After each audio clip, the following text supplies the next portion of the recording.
Nate glanced at the sky and turned off the freeway. Dark storm clouds rolled overhead, and he wondered if he would make it home before the rain hit. Adrenaline still coursed through his veins from the excitement of the warehouse bust, and he considered giving Rick a call to meet him at Charlie's pub for celebratory beer. He adjusted his rearview mirror and spotted a black Chevy Impala closing the distance behind him. At the last second, he swerved sharply to the left to avoid a collision as the car raced past. He caught a glimpse of a young woman behind the wheel, a panicked expression on her face as the car careened off the side of the road and crashed through the wooden fence. Hell, it's gonna roll. With a quick turn of the wheel, he slammed on his brakes and brought his car to a screeching halt.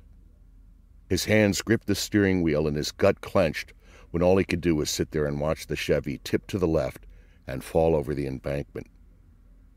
The sound of crushing metal filled the air when the car rolled down the hill, followed by the sound of a heavy thud when it finally came to rest.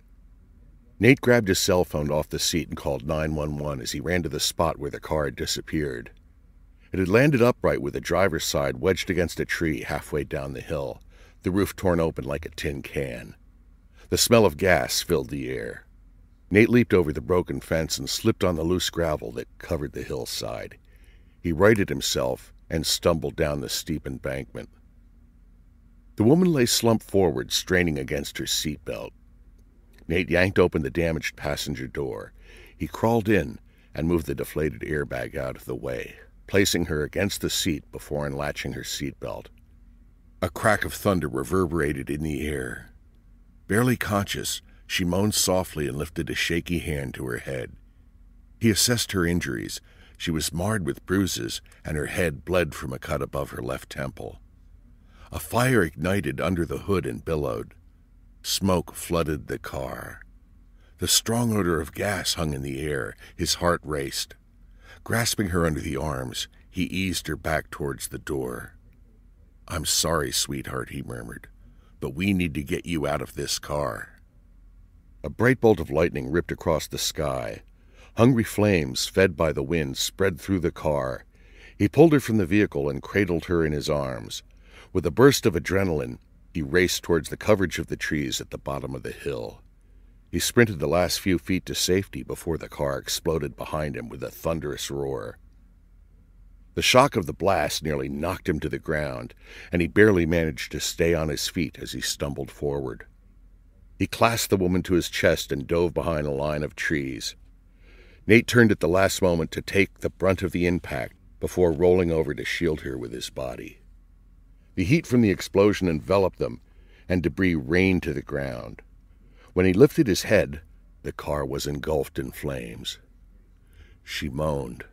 Nate glanced down in time to see her eyes flutter open. His pulse raced when he looked into a pair of breathtakingly beautiful brown eyes, sheltered by long, sweeping lashes. The warm brown and gold shades reminded him of whipped chocolate and caramel.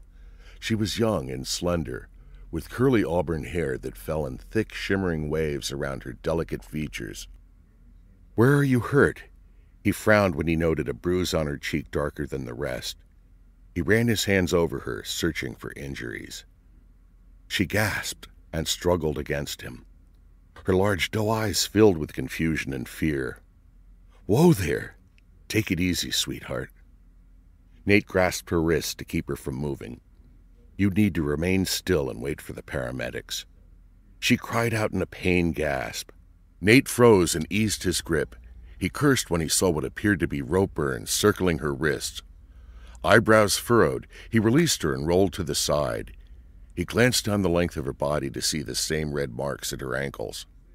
His jaw tightened, and his eyes narrowed at the thought of her restrained in such a cruel fashion. "Who tied you up?" His gut screamed danger. Nate lifted his head to scan the area. A large thunderclap shook the air. The temperature dropped sharply when the storm rolled in. Suddenly there was a loud pop, and the dirt flew up next to him. What the hell? Someone was shooting at them.